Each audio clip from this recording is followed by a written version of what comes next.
Okay, let's get started. Hi, everyone. Welcome and welcome back to Cafe Oleh. My name is Jay, and here at Cafe Oleh with Nefesh B'Nefesh, we go over the everyday Hebrew you need in Israel to succeed, whether that is keeping up with the news, reading and paying your bills, going grocery shopping and reading nutritional labels, striking up a conversation, going on a job interview, dating, flirting, complaining, all the everyday things we do in our native language in our country of origin, but here in Israel in modern Hebrew. We always want to hear from you what topics you'd like us to cover or review or anything else that's on your mind. You can always reach us by email, hebrew@nbn.org.il. That's HEBREW at nbn.org.il. If you're joining us live on Zoom, you can always write to us in the chat and we'll review the chat transcript following the class. And you can see all of our previous lessons on YouTube. Just go to youtube.com, type in Cafe Oleh. You'll see our playlist at the top of the screen. We have more than 100 classes recorded up there for your convenience. Not only will this class be up in the next few days, but all of our previous lessons that you can go back and review with the attached vocabulary spreadsheet when applicable. You can go back and review this class or any of the others if you missed one, or just want to be a good student and review. And last but not least, because this is still wartime, if you are in a place in Israel that unfortunately the sirens do go off, please find safety and security. That is much more important than following our classes. Another reason why they're recorded is that if you need to step out, you can always come back. Likewise, if they go off here in the center of Tel Aviv, I'll do the same. They went off here about 3 hours ago, local time in the south and east of the city, but not here in the center. But we could hear it. That's how sophisticated the alert system is. So without further ado, let's get started. This class is a combination of a class we've done previously, as I had many of the words already, and I've seen in our playlist, it's already there. But it also comes from a request, not just to cover this one topic, but a topic we've never done before. And when I do research in what topics to cover and creating a class, it's not just me putting together what I think are the important words and structuring it in a specific way, but it's also to do a little bit of market research to see what else is out there. And for a topic that comes up again and again and again among people interested in Aliyah, people interested in life in Israel, this one I'm rather shocked that there isn't a database of vocabulary that's needed to navigate this field. And we're going to do a combination of things that have to do with home. We're going to start with real estate, and we're going to end up in home repair. Two everyday important things in Israel, especially those of us who are planning to move here or have just moved here. Certainly in the very wet winter we've been having last week and this week, and knowing what to call the things that you're experiencing in the winter or in the summer, or who to ask for what kind of help if something happens around the house. It's rather shocking that there isn't anything there. And, maybe some of this is cultural. I teach in a gap year program for gap year participants. And in the orientation, they said there's a certain country, I'm not going to name it here because we might have participants from there, who are so not used to everyday work and chores around the house that when it came to things like doing the laundry, these 18-year-olds have no idea what to do now that they're on their own. But also you have plenty of real estate agencies that help Olim, especially Western Olim, and they do it in English or in French or in any other language, as opposed to having a cheat sheet of vocabulary. It may still exist out there. I hope there is, but in the meantime, I've created it for you. So let's go through today's vocabulary. As I said, it's going to be real estate and home repair, two everyday things. And when I say real estate, folks, and home repair, as always, we're not going through words that you can easily look up, okay? For example, I don't think the word mortgage is going to be on this, not because I can't talk about a mortgage. You can easily look up the word mortgage. It's in every other advertisement, certainly on TV, but you can look up the word on your own and you'll be fine. Hey, we're looking at words you're going to encounter on the street or in everyday conversation, and you're not necessarily going to be able to fumble around to see what it is in English or your native language. We're going to focus on those types of things, the everyday language you're going to use, whether you rent, own, as well as once you actually live here in Israel, what you potentially might need to do in terms of home repair. So let's first start off with the word for real estate. Real estate in Hebrew is an acronym. And in Hebrew, it's Nadlan. Nadlan is an acronym. First off, it will always be spelled with these two apostrophes between the second to last and last letters. Those of you who are longtime viewers of Cafe Oleh know that anytime you see that, you automatically know it is an abbreviation or an acronym. And as opposed to English, Hebrew, we often name acronyms and abbreviations. In other words, we don't spell them out, we pronounce them as words. Nadlan is a great example. Nadlan, excuse me, is also not Hebrew. It's actually Aramaic. And Nadlan, as you see in parentheses, stands for, here in row 2, Nichse de lo naide. Nichse in modern Hebrew is neches, same word. We can actually understand this, what it stands for in, excuse me, in modern Hebrew, if you know it. So neches is property, any kind of property. Dillo or dilla, depending on how you want to pronounce it. Lo, meaning non or not, right? It's similar to in Hebrew lilo, meaning not or without or non, as in a prefix, and naide. Naide is the same thing as in modern Hebrew nayad. Nayad is mobile, M-O-B-I-L-E, meaning it's movable, right? Something that you can hold in the palm of your yad, and that's where the word comes from, that you can move around. So, nichse de lo naide, immovable property, right? In some other languages, you actually call real estate the same thing, immovable property or immobile property. Same thing in Hebrew. Nadlan simply stands for this long thing. Now you know what it stands for. Okay. This was actually just covered by the Academy of the Hebrew Language on their social media feed the other day, which was quite the nice coincidence. The difference between socher and maskil. Socher is a leasee, the person who is looking to rent a property. Ani socher dira, right? I rent an apartment, or I am an apartment lessee is the fancy word, right? I'm in charge of, I rent an apartment, as do many Israelis, right? Not all Israelis own their own property, many of them rent. So I am the socher, ani ha-socher, and my landlord, Baal Habayit, and we'll get to that in a second, is the maskir. It's the person who causes something to be rented. You don't need to worry about that, but just know there's the difference, socher and maskir.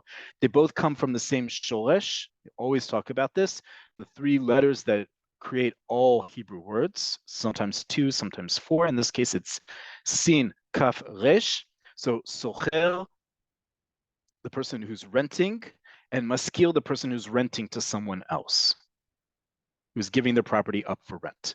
Okay, you're going to see these two signs everywhere.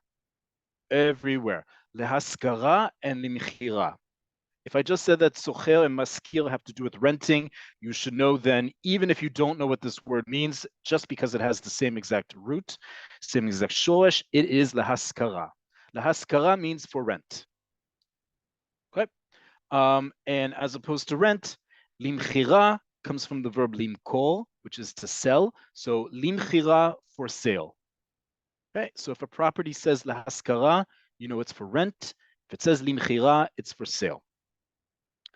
Bal dira or bal bait, and if it was female, balat dira or balat bait, is a homeowner, or it can be also be translated if they are renting to you, a landlord.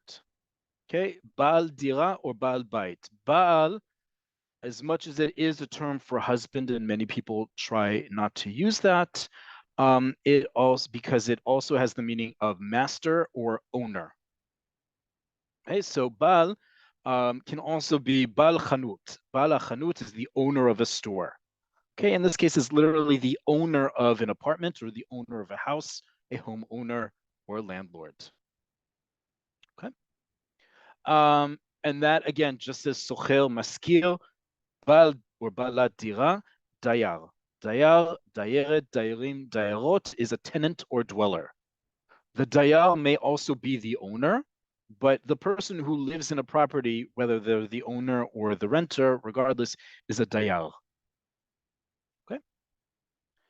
And then finally, when it comes to the various people associated with the building, just move that over a second, is the Vad Bait. Okay. Vad Bait is the building committee, as it were, or a homeowner association. All of us have, even if your building doesn't have a central management system, there is someone who is in charge of the upkeep of the building and its grounds.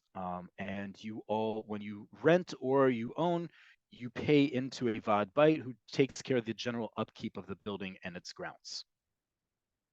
Okay. Now, this was a specific question we got by email, which I'm very happy to answer. We have gone over it before, but it's always important to do.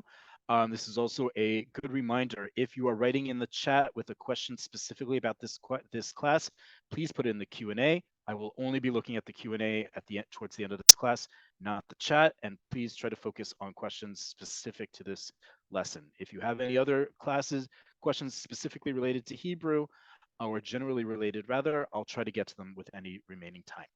Okay, you have probably all heard about Tama. Tama this and Tama that. Tama is a, as you see here in English, it is a plan. It is a governmental plan. Tama, again, is an abbreviation, as you see here. Tet Mem Aleph, right? See here. Okay, and Tama is a long name. Tama stands for תוכנית המתאר הארצית לחיזוק מבנים קיימים בפני רעידות אדמה. Reason why we just say Tama, right? Literally the nationwide detailing plan. Or as you see here, Tama, the national detailing plan for strengthening existing buildings from earthquakes. Tama is a government scheme plan that is meant to ensure all buildings in Israel are up to code. Now, buildings built after a certain time have to withstand a certain intensity of an earthquake, just like buildings built after a certain time need to have a mamad. And we've talked about this for a couple since the start of the war, right? What is a mamad? It's a safe room within a dwelling, and they have certain parameters. But also buildings built after a certain time are already built with Tama specifications, and all the ones who are previous have to undergo, or are eligible rather, to undergo 2 different forms of what we call Tama.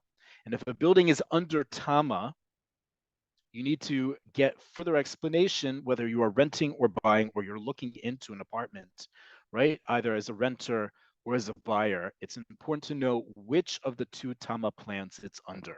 Okay, there's Tama 38 1, and there's Tama 32 38 2. It's Tama 1 or Tama 2. Tama 1, Tama 2. Tama in general, right? They're both about ensuring that the building is earthquake proof or earthquake safe to a certain degree. In the first one, tenants stay in the building during renovations. It's largely superficial. These are things like reinforcing the supports on the ground, maybe the outsides of the building, right? These are ones that you see people still living in, and maybe they're doing some renovations on the side. It could also just simply aesthetic. And many municipalities also cover that as well. But it's also for, in the event of, God forbid, an earthquake, that things don't automatically fall off the sides of the building. Okay, that's one kind. The other kind is called, its nickname in Hebrew is Pinui Binui, right? Pinui Binui. Pinui means evacuation or leaving, and Binui, building. And the idea here is, as opposed to the other kind of Tama, where residents can usually stay in the apartment, it's usually noisy, right, during the day, and there are certain hours in which you can do construction work in Israel. Pinui Binui demands that everyone leaves the building. It usually is done in exchange for building 1 or 2 extra floors on the building. So in addition to reinforcing the building, they're also building extra floors so that the contractors can also make more money, right? These are 2 different kinds of Tama. So simply saying Tama, and a lot of people say this when they're talking about apartments or buying in Israel, oh, it's under Tama. Which Tama is very important, just as it's important to know if you're living next to a building under Tama. First off, when is it actually going to start? And second, what kind of Tama is it? Is it Tama 1 or Tama 2? Tama 2 meaning Pinui Binui. Okay, so this is a quick explanation of Tama if you've heard it before and you didn't know what it was. Overseeing Tama, as well as all the other buildings in Israel, building as in the action of it rather than the existing ones, is an adrichal. Adrichal or adrichalit is an architect. Okay, adrichal is a male architect, adrichalit is a female architect. And then most important when it comes to building in Israel is the kablan. Kablan or kablanit, again, depending on gender, is the contractor. Okay, they're the person who is tasked once the architect comes up with the plans. The contractor is the one who the supplies, the workers, all the other parts of it. Okay, basic structure of buildings. Now, for those of you who are either renting but particularly buying this, particularly renting, this is also somewhat relevant for buyers, but this is most important for renters. The words you need to know when you are looking for an apartment to rent or a house to rent, and the contract. I'm not going through a standard contract in Israel. First off, there are no more standard contracts in Israel. It used to be that there was one uniform apartment rental contract that most landlords in Israel used. That's not the case anymore, and we'll get to a reason why in a little bit. Okay. When you are looking for an apartment, okay, you need to also, and there are many resources, and I'm going to stop again.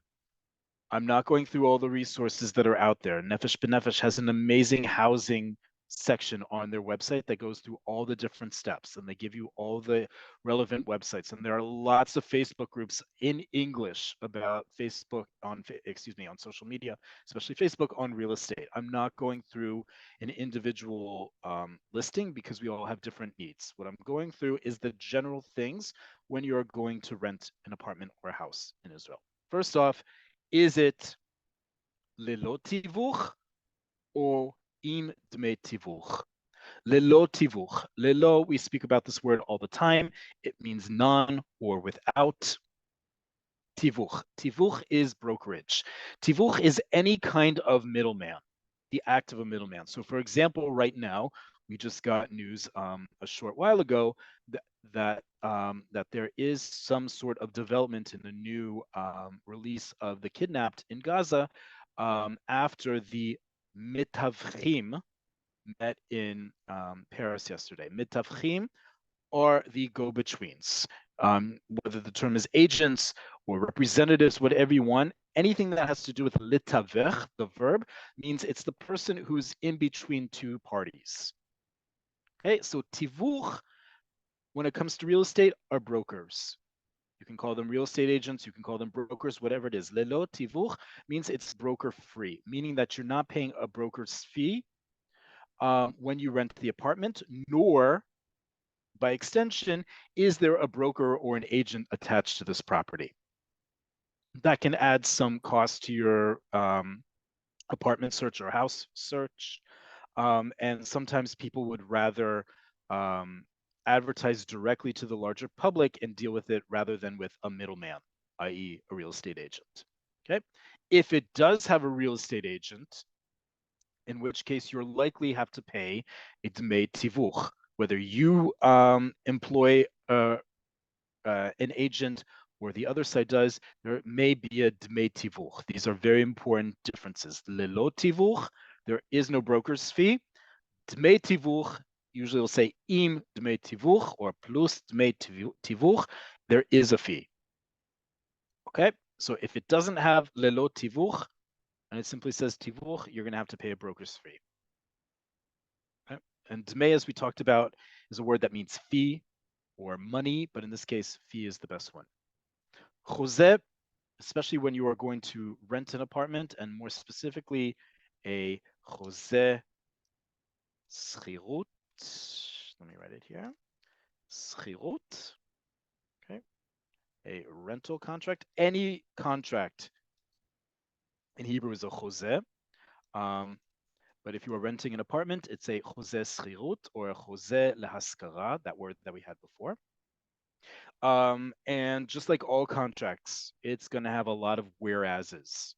And just for the sake of reading your contract, there are plenty of services for Olim, not just organizations like Nefesh B'Nefesh, but also municipalities often help new residents read their apartment contracts. And there's lots of online services as well. But if you want to go ahead and read it on your own, know that there's going to be a lot of lines that begin ho'il ve. Ho'il ve is the same thing in English as whereas, right? Legalese in Hebrew. To extend, leha'arich. We use this, and this will always be a clause in a contract, in a chozeh, when it comes to the end of a contract, and should the parties want to extend the agreement. Okay, that's going to be very important to understand what is the procedure, how soon in advance do you have to let the maskil, the owner of the apartment, the leaseor, know about it, that you want to stay in the apartment or house. And then it gets into, is there going to be an increase in price? And this is where I was talking about that there is no more a unified or uniform contract that's used by everyone. And it has to do with extending your contract. It used to be that the standard in Israel was that any extension of an apartment rental contract was nitzmad lamadad. Switch it around here, but it's good to keep you on your toes. Nitzmad means affixed or attached. Nitzmad, nitzmedet, nitzmadim, nitzmadot. And hamadad. Whenever you hear someone in Israel, when they're talking about finances or anything that has to do with money, simply say hamadad. They're talking about the CPI, the Consumer Price Index. Madad on its own is just an index, meaning a chart, okay, or something that is tested, something that is measured is a better way to think about it, right? But Hamadad stands for Hamadad LeMechir LeTzalchan. The index LeMechir LeTzalchan. Mechir is price, Tzalchan, consumer. Okay, so the Consumer Price Index. It used to be that the standard means of increasing apartment rent in Israel, because there was just one contract many people used, was that whatever the CPI index of that year was the percentage that your apartment went up. That's no longer the case. I have an apartment that's still old school in that respect. Many people don't. And it's often up to the whim of the landlord, the maskil, to decide how much the price will go up should you extend. This is a good reason, number one, to read your contract very carefully. Number two, to be on good relations with your landlord. And number three, to have these conversations far in advance. So you are not put in a situation where you're negotiating at the very last minute. Some landlords will agree to a lower increase in rent if you want to stay, provided that you sign on for more than a year, right? So let's say the first year is up and they say, well, I'm going to raise it by 5%, but I'll raise it by 3.5% if you sign on for another year in advance. Some people do that. Some people don't. Some people have a set increase. It's really, there is no set rule when it comes to this, but just know once upon a time, most apartments in Israel were rented out, and the price increase was according to the was nitzmad lamadad. Okay. I bring up the term aflaya here for an important reason. Aflaya means discrimination. And I will tell you that one of my apartments in Israel, and I've only lived in two, Been here now more than 17 years, which is very lucky and fortunate. But one of them, they were almost not going to let me have the apartment because of the next two words we're about to get to. In Israel, oftentimes when you sign on to get an apartment, you need to provide either an arevut bankait or a shtar chov. Both of these are security deposits. They can be thought of as security deposits that are in the interest of the owner of the apartment or house in the event that there's damage or you don't pay on time or you all sorts of other things. These can be difficult if you are brand new olim to Israel. First off, if you don't have a bank yet, you can't get a arvut bankait, a bank guarantee that basically says the bank will hold up the money, or shtar chov, a promissory note. Sometimes people need a guarantor who's a family friend or a relative, and that's why oftentimes many olim face aflaya. Aflaya is discrimination, and this happened to me once. I was able to get around it because I made it very clear that they were discriminating against me by virtue of not having family here who could act as arevim, as guarantors. Know that you have other options. Nefesh B'Nefesh website also has other options for when you are asked to give some sort of a financial guarantee against renting a place. But know that many renters will discriminate against Olim because they fear that you are literally a flight risk, that you will literally pick up one day and leave without paying the rest of the bills. And that's also, by the way, a common thing in employment as well, that I've personally experienced, that other Olim have as well. So know that it exists, know that there are other financial options. There are a lot of great English language resources in real estate out there. This isn't that class. This is the class to give you the general vocabulary you need in order to, number one, navigate those things, and then enter into them feeling a little bit more secure that you know what an aravut bankait or a shtar chov is, or you know those terms now. You can look them up in English. Promissory note, I can't explain to you how it works off the top of my head. It's been a long time. Okay, but just know I'm putting those out there for you to keep in mind. Okay, let's get into a space itself, and particularly apartments, as that's what most of us are going to be living in here in Israel. Here are some words you're not going to be able to pick up a dictionary and find, but they will be in almost any listing that you come across. One of them is the boidem. Boidem is a storage space just under the ceiling. It's also known as an aliyat tikra. It's oftentimes above the doorway of a bathroom or a kitchen, or even in the main living room, in the salon. But boidem is often important when we're talking about storage. It might also have other things in there. It might have your dud chashmal in there, and we'll get to that in a little bit. But that's often a selling point of an apartment, either for rent or for purchase, that they have extra storage space in the form of a boidem. Okay, words that you're going to find in common apartment ads. Galeria. Galeria is not a gallery, folks. Galeria is a loft or a mezzanine apartment. Some of us use the term mezzanine apartment. Some of us say loft apartment. Okay, Galeria means I've lived in an apartment like that where it had two main rooms, and in the second room it had a galeria. The galeria is simply a loft, whether it's a ladder or stairway, whatever it may be.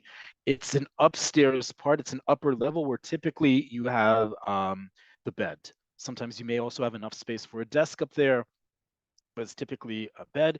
Here in Tel Aviv, where I live, that's a very popular way to create studio apartments. We have one main room, and then you have a galeria where the bed is typically had. Okay, but if you come across an apartment ad and it says galeria, folks, that doesn't mean that there's an art gallery in this apartment. Okay, it means that there is a loft or a mezzanine, as some people call it. Prosdor. Prosdor is not Hebrew, as evident by how awkward it sounds and how long the word is. Prosdor, however you want to say it.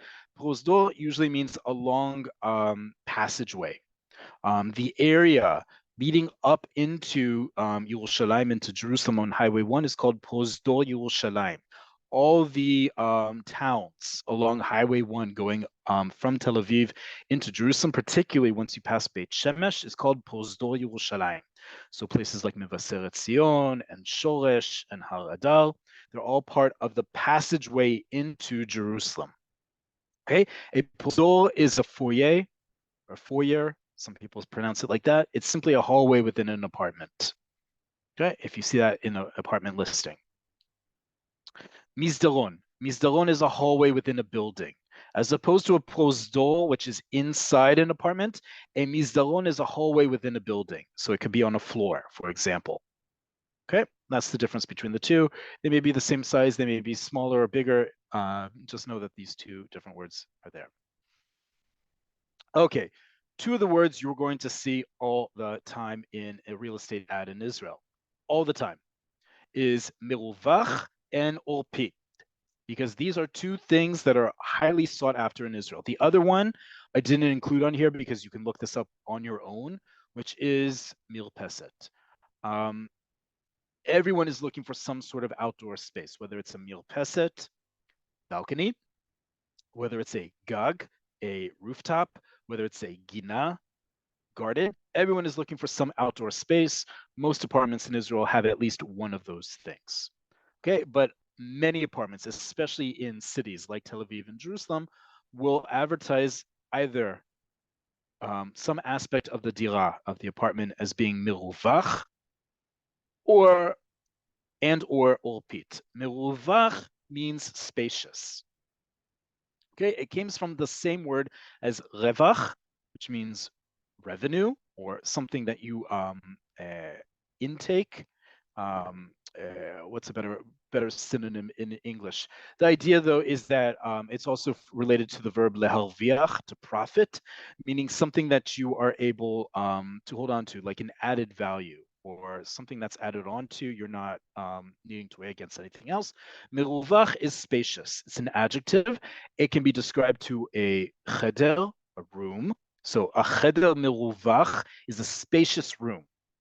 That could be in size, that could be in height, but it's a very common real estate term that's used. It could also be for the entire dira, a dira miruvachat, a spacious apartment, however they want you to understand that, right? The real estate descriptors in Israel are no different than other countries. They just happen to be in Hebrew. Okay. And the other one that's very sought after, especially here in Tel Aviv, is a dira olpit, or sometimes it'll simply be a cheder olpit or a mirpeset olpit. Anything that is olpi or olpit, depending on the gender, is rear facing. Remember, we talked about this word a couple weeks ago in a different form, but with the same shoresh. We talked about the chazit, the front, meaning where the battle is fought, and the oref, where the civilians are, the back, right? And the oref is not just the back of your neck. Literally, it's the back of your neck. It's also the term we use for the home front command, Pikuda Oref, the part of the army that's responsible for the safety of civilians during emergency times or warfare, right? Same thing here. Dira or pit is an apartment that is rear facing, meaning it's the back, i.e. the back of the building.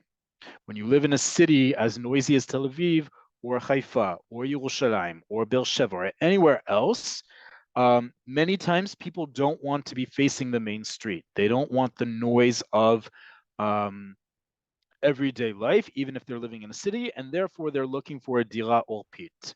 They're looking for the rear facing, meaning farther away from the traffic, farther away from noise in general, of city noise. And if it's rear facing, it is less likely to be a noisy apartment in terms of outdoor noise. Okay, these are two terms you're going to hear a lot. Sometimes the entire apartment is olpit, rear facing. Sometimes it's just a room, if you think about how an apartment is constructed. Okay, so let's keep going. I bring these up both because the sale at IKEA, which is how we pronounce IKEA here in Israel, just like most countries in the world pronounce it, is over in 2 days. So if you need to buy more, please do. But also it is, if you are here in Israel, it is quite cold out. It is an unusually long spat of cold weather and wet weather here. So all the more reason to go over things that keep you warm, aka textiles, sheets. So sheets, stinim. Stinim is the catch-all term for sheets. Okay. Sheets in Israel typically, and we'll get to this in a second when we get to the words for a blanket or duvet. Israeli homes, not all, but many do not have a top sheet, right? It's not a comforter top sheet and then a bottom sheet. Usually it's just 2 sheets. And a sadin is the catch-all term for sheets. Sadin in gumi is a fitted bottom sheet, right? This is the one with gumi. Im gumi means with gumi. Gumi is rubber. And those are the ones that you know, the ones with the rounded edges that have elastic or rubber in them that fit along the sides of your mattress. That's what you're looking for if you want a fitted sheet, is sadin im gumi. You can also get a sadin lelo gumi, and simply you tuck it in, or it's your top sheet, whatever you prefer. As opposed to individual sheets, you have matzaim. Matzaim are sheets that are sold as a set, right? And this usually means the cover for the duvet, sipa, right here, and the cover for a pillow, sipit. Depending on the size of what you're buying, it might have 2 tzipiot. That vowel is wrong, sorry. It might have 2 tzipiot, 2 pillow covers, and it might just have 1. You can buy individual pillow covers, but the idea is that when you see matzaim, it's a set of sheets. When you see sdinim, it's usually individual sheets. Okay, tzipa, tzipit. Tzipa is the cover for a duvet, and tzipit is the cover for a pillow. Okay, and apropos duvet, both a blanket and a duvet can be called smicha. Smicha is any kind of catch-all blanket. That could be, as they call it at IKEA, smichat televizia, a TV blanket, like a blanket that you would have perhaps on your couch that you would wrap yourself in when watching TV, or it could be the one on your bed of varying thickness. It's not specified just in the term smicha.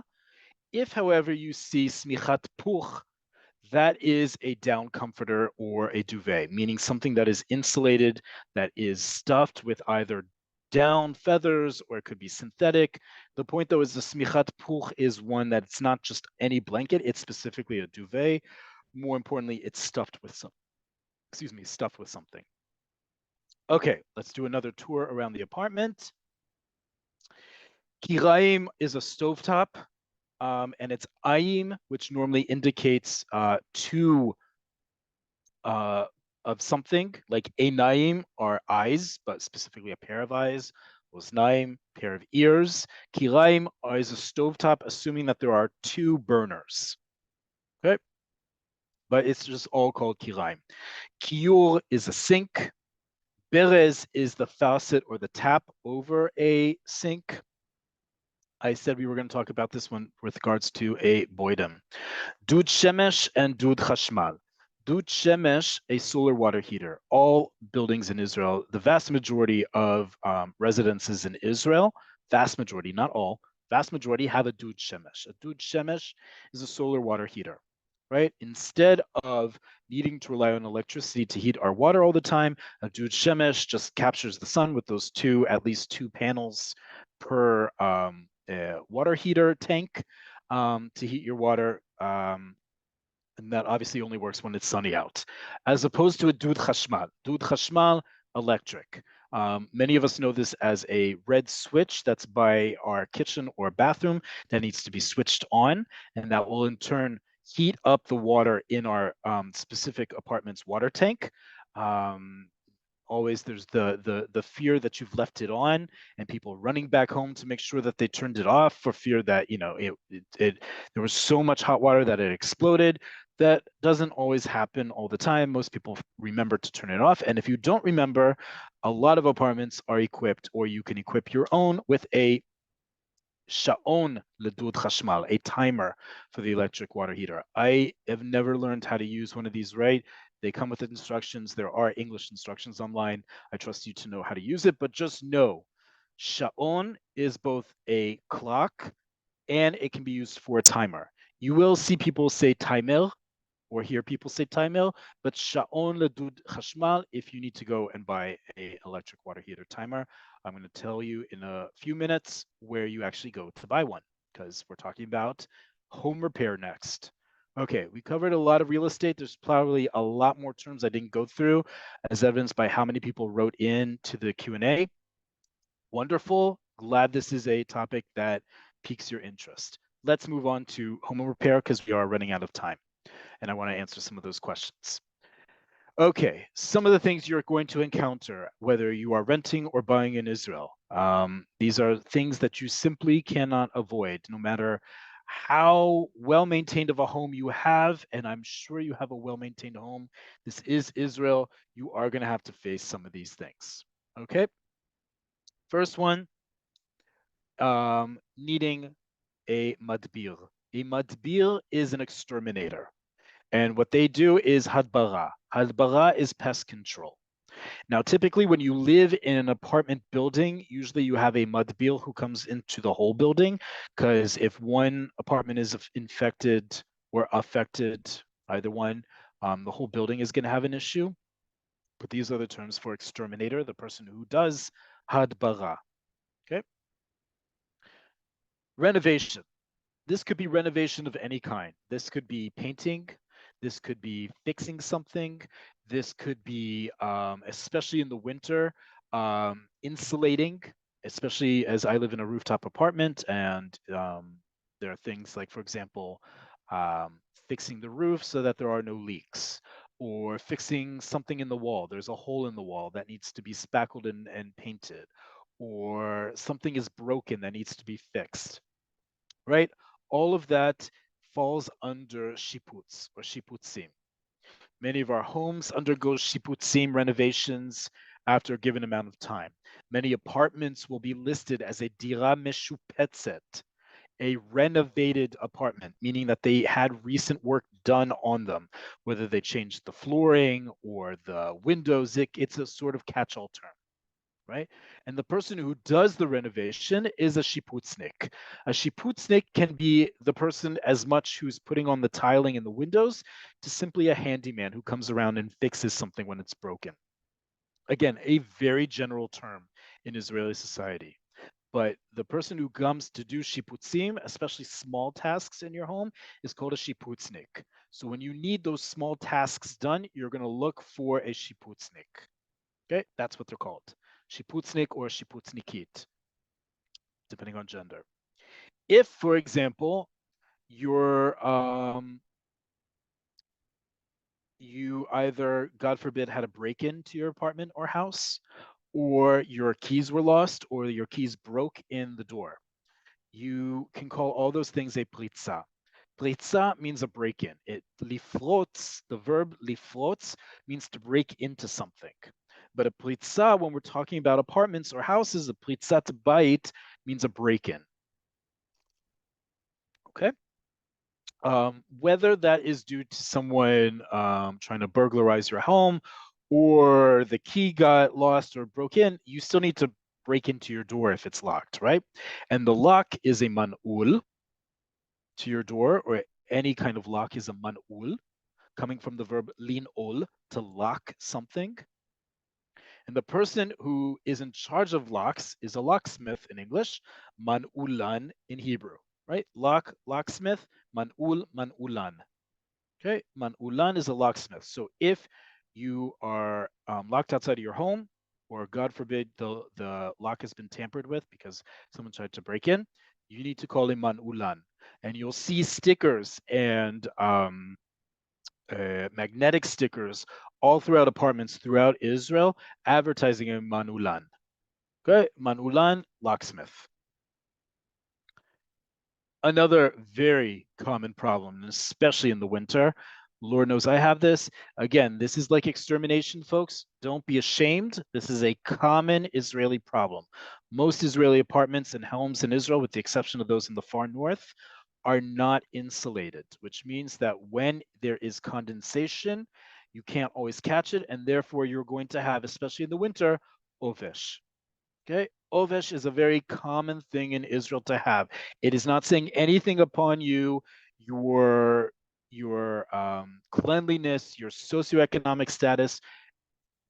There's that book for little kids about everyone goes to the bathroom, everyone has mold. Okay, just deal with it. Ovesh is mold. It's typically black, sometimes it's red, sometimes it's other colors, but everyone has ovish, especially this time of year. If something is moldy, that could be food, that could be your walls, that could be any part of anything, it's meubash. Okay, if ovish is mold, and that's any kind of mold, meubash is moldy, the adjective. And one of the easiest solutions to it, besides cleaning up any moisture, is also absorbing the moisture in the air, or what we call in Hebrew, sofeg lachut. Any product that you can buy in Israel that will help with this is called sofeg lachut, literally absorbing. Lisfog is to absorb, like a sfog is a sponge. Lisfog, in this case, sofeg, it's absorbing. Lachut. Lachut is the term we normally use for humidity. What is humidity? It's moisture in the air. So anything that can absorb moisture, i.e. humidity, whatever you want to call it, is what we use, especially for preventing mold, right? You'll see this in a lot of stores. There's a very popular line of products that's put out by the brand Yacobi. I'll show you in a minute where you can find those types of products, but you're going to look for sofeg lachut. If you go to a store, you're going to ask for sofeg lachut, and they'll direct you to the various products that do this. Okay, that help in preventing mold by absorbing the moisture in the air in your apartment or home. Okay, things that have to do with a nizila. Nizila is a leak or a drip, especially in this rainy weather. A stima is a clog. That could be in your sink, that could be in your toilet, that could be in any drain.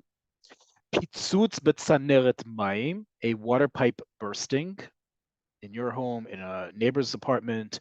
Maybe it was your dude shemesh that had a pitzutz. You're going to call an installator or a shravrav. Either term means a plumber.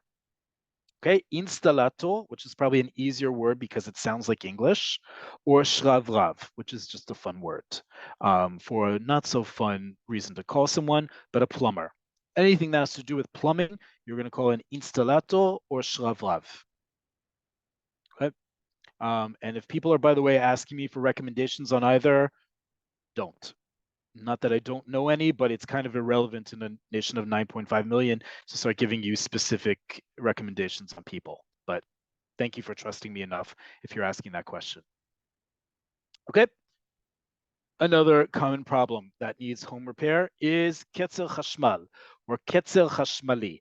Ketzer comes from the same root as katzar, short, or likatzer, to shorten or to cut.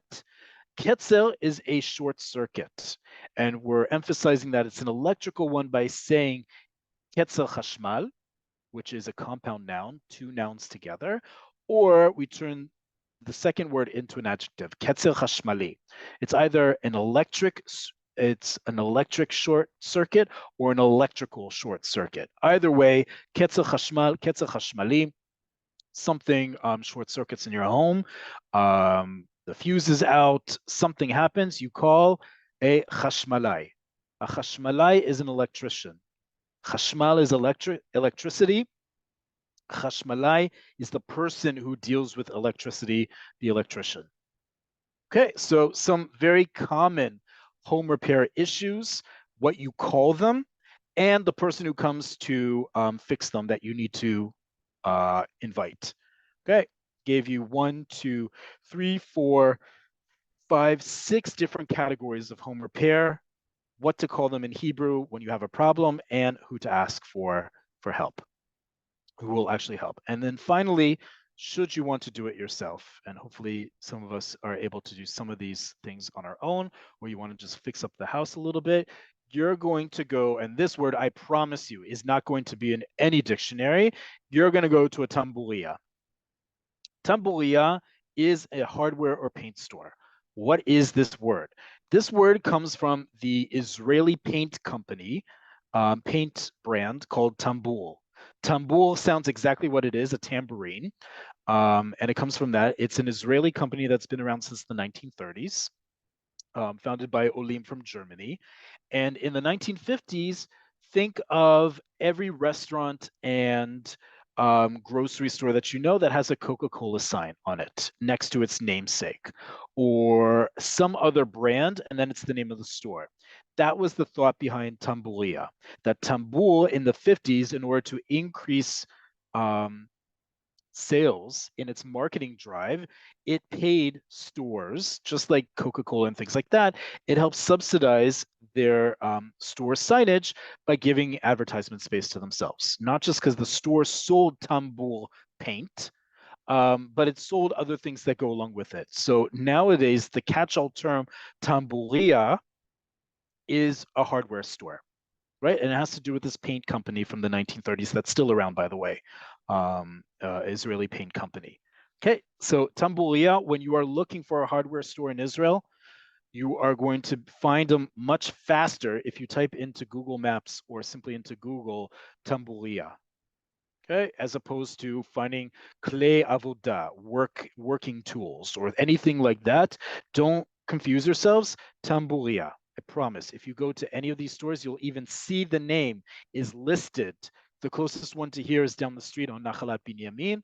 It's called Hatambulia Benachala. Okay, many of the stores are going to be named that. You now know where to get everything from tseva, paint, nails, tools, the sofeg lachut, that moisture absorbing material is going to be there as well. All sorts of everyday hardware needs. Okay, and with that, let's answer some of your questions. I see we have a lot, so let's do as many as we can in what little time as possible.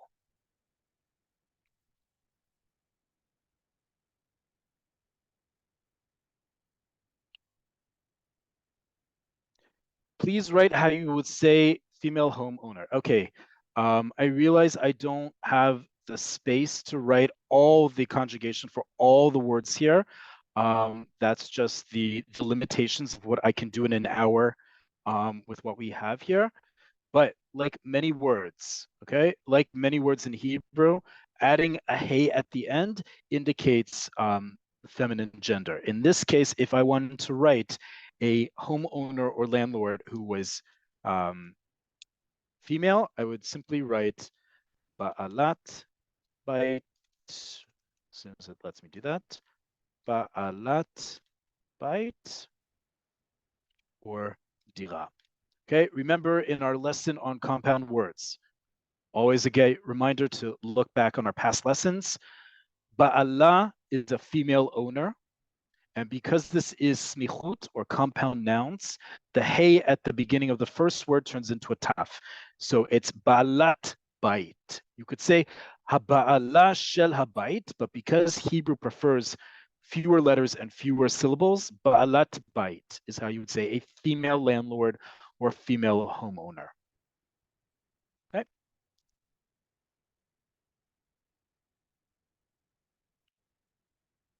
What is the difference between a mamad and a miklat? We've explained this before, but I'll do it really quickly.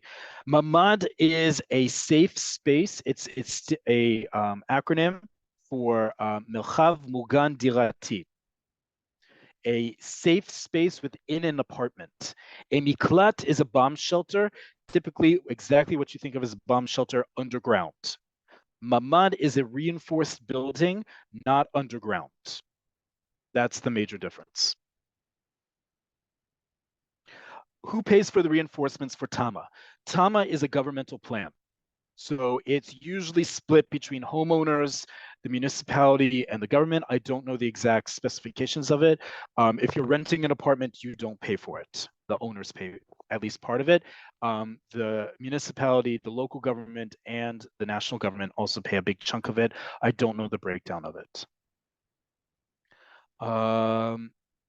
What if you want to buy an apartment without a mamad and want to add one? I was told you need permission from all owners in the building. That's a great point.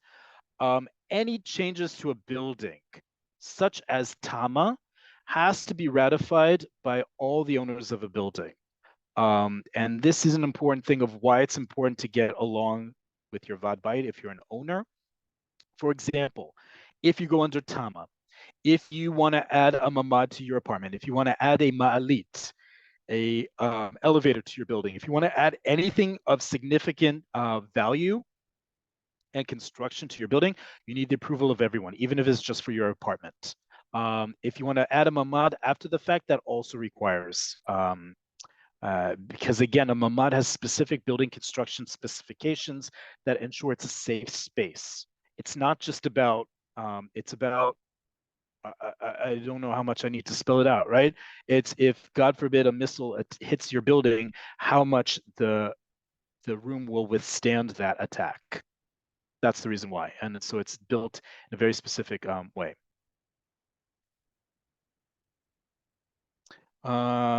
What about all those buildings on sticks? They look like they need to be raised and rebuilt, otherwise they'll crash during an earthquake. I see a couple people asking about that. That's a good question. I happened to see a documentary about this in Turkey, for example, because a lot of buildings in Turkey are built similar to Israel, where you see the front of the building is built on stilts, and the back is either reinforced or there's a centerway. The way buildings are built in Israel, it's not just about those stilts, it's about what those stilts are made out of. If they're steel and reinforced and not just wood or cement, they're stronger against those. Most of the buildings that aren't immediately under Tama have steel reinforcement in those beams. If they don't, that's usually when Tama comes in and you want to do that, because the cement will not be enough to withstand certain levels of earthquake. Okay.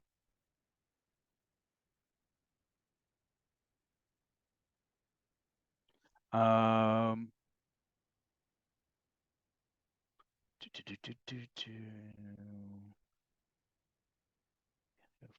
room is the only one not filled.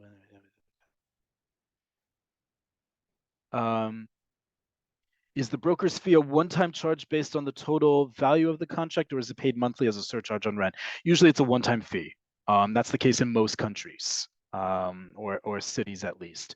It's usually a one-time fee. Oftentimes it's the first month's rent. Sometimes it could even be more, but that's something that you ask when you're looking at an apartment fee. What's the difference between a chozeh and a shtar? A chozeh is a contract, and shtar is a note. It's a document of certification. It's not a contract. Are there a lot of condos and co-ops in Israel? There are not. A lot of well, how should I say that? Actually, there are. Most buildings in Israel don't have central maintenance, whether they're condominiums or not. Most people individually own their apartment and not part of the building. They're not part of a common home association in that respect. But it really depends. There are more and more new buildings being built with both central management in addition to home ownership. But you would need to see depending on where you want to live in the country. How do I ask about how many staircases are in a building, where they're located, clustered in the core or near the four corners, and if there are fire stairs? I need to know because, okay, that's a very specific situation. Ask how many staircases are in a building. There are specifications in Israel about how many staircases per building. I don't know it off the top of my head, but there is a uniform standardized means of building in Israel.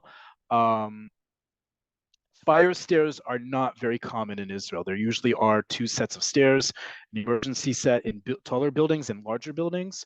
But that's unfortunately beyond my knowledge base, but you can definitely look that up because that is a standardized thing in Israel.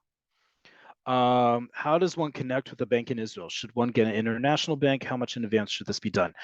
Nefesh B'Nefesh has great information on banking in Israel, specifically when you are becoming an Oleh Chadash. There are ways of being a homeowner in Israel without being a resident of Israel, and a real estate agent will take you through those processes. And there are plenty of real estate agencies in Israel that deal specifically with international buyers. But connecting with the bank in Israel, if you are an Oleh Hadash, there's a whole means by which you do it. Nefesh B'Nefesh guides you through it, but it's simply you go physically to the bank, ideally nearest where you're going to live. But there really is really good resources on that. Penthouse. Penthouse, like I live in, is a dirat gag. Dirat apartment, gag rooftop. Dirat gag, rooftop.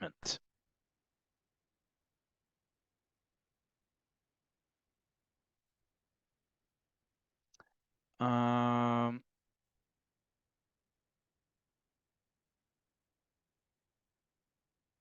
okay.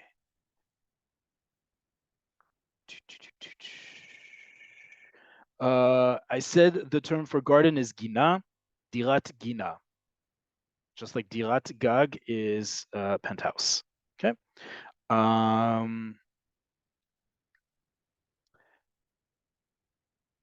Okay, I see a lot of people doing, we have a couple questions that have to do with transliteration versus actual spelling in Hebrew, because people are hearing words and thinking it's related to others. And we have a whole great lesson about transliteration and letters that seem to be duplicates of each other. And I see two great examples of that in the questions you're asking.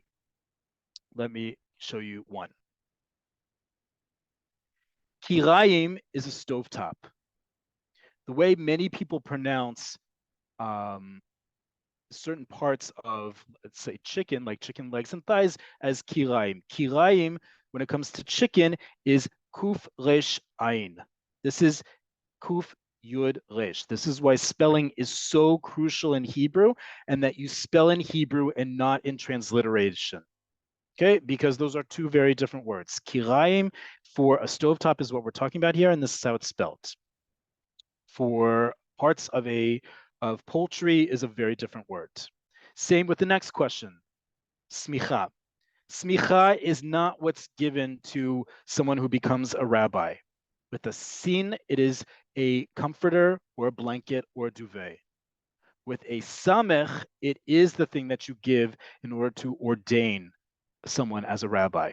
Okay, spelling in Hebrew is destiny, folks. You have to spell in Hebrew. Don't rely on transliteration. You're going to be in trouble. Okay, great question though. Um, uh, Lots of questions here. Is there a different word for handyman versus handywoman? Folks, again, all of these words you can make feminine. That I didn't write them on here is not any slight, is not meant to be sexist or misogynist. It's simply because lack of space here and lack of time. Shiputznik, shiputznikit. When you see the nik at the end of the word, and we have a whole lesson on adjectives and turning nouns into adjectives, and we went through this suffix nik, like kibbutznik. A kibbutznik is a male member of a kibbutz, and as we went through in that same class, kibbutznikit is a female member of kibbutz. I love that you all come to my classes. I would love for you also to review our previous lessons, because we do cover a lot of basic things of Hebrew as we talk about specific topics. So in this case, shiputznik, shiputznikit. A mafteach is a key. Someone asked, what is a mafteach? Could you review cleaning products that are sold in Israel and what they're there for? We have a lesson on that. It takes place right before Pesach. We have it already recorded from several years ago. I know I have covered that for sure, because that's a very important thing right before Pesach. Please go to our YouTube channel. We will definitely cover it again leading up to Pesach, but we do have a lesson already on cleaning products. Um, um, um, um, um, um. Do they sell hydrogen peroxide, or is just soaking a cotton pad or paper? There's all sorts of products here to deal with ovesh in Israel. You can decide, and it'll say on it what's in there. There's a product I use in addition to the sofeg lachut, which wipes out 99% of germs and bacteria, including mold. There's lots of products out there here in Israel. Um,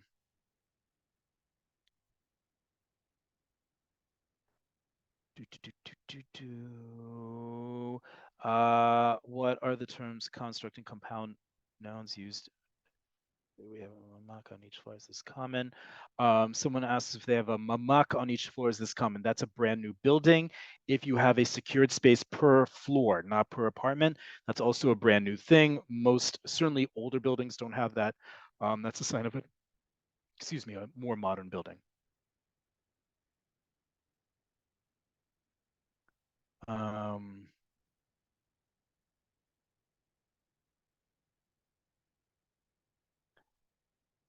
Homeowners renter insurance. Okay.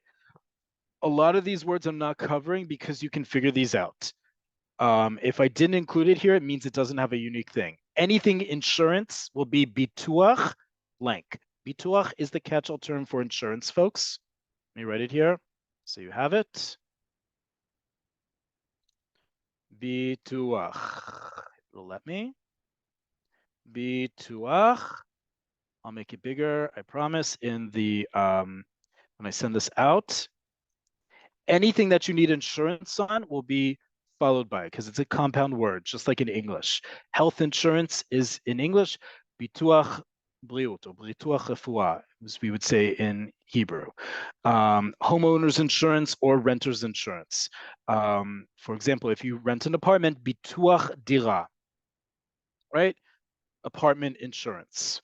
Bituach chaim, life insurance. Okay, same way it's built in Hebrew, in English, so too in Hebrew.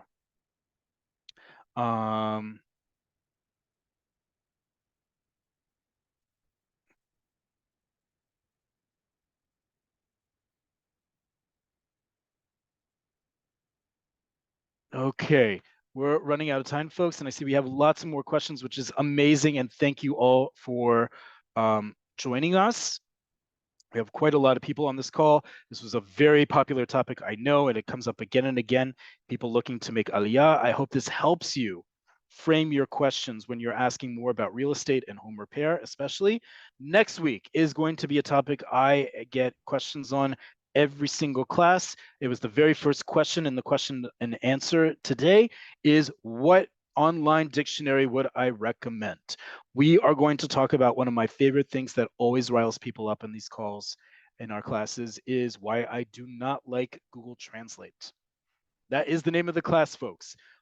Why Google Translate is not good for you. We are going to go through the pros and cons of Google Translate, and I'm going to introduce and reintroduce online dictionaries, mainly for free. Some of them might be for pay, that we have talked about in the past. Some are brand new ones to help you translate words, and also making the distinction between learning a language and translating a language for immediate use. That's a very important distinction, especially when we talk about things like Google Translate. So next week, I hope to annoy many of you by going on a rant of how much I don't like Google Translate and proving it to you live.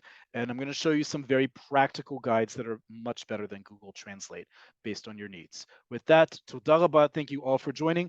I'll see you all next week. Stay tuned in your email and on YouTube for this class to be uploaded along with the spreadsheet. And I will see you all next week for why not to use Google Translate. Toda rabah, ve'leitraot.